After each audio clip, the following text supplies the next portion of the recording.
Vegetable সুজি দিয়ে healthy tasty breakfast. এর জন্য 1 কাপ সুজি 1 কাপ জল দিয়ে ভিজিয়ে নেব।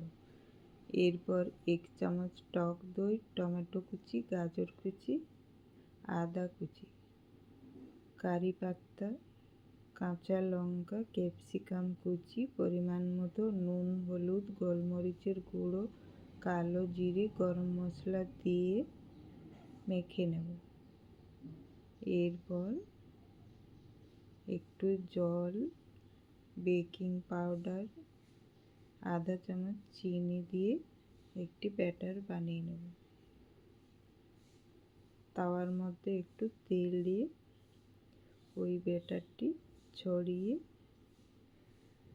ঢাকা দিয়ে সিমে রেখে কিছুক্ষণ পর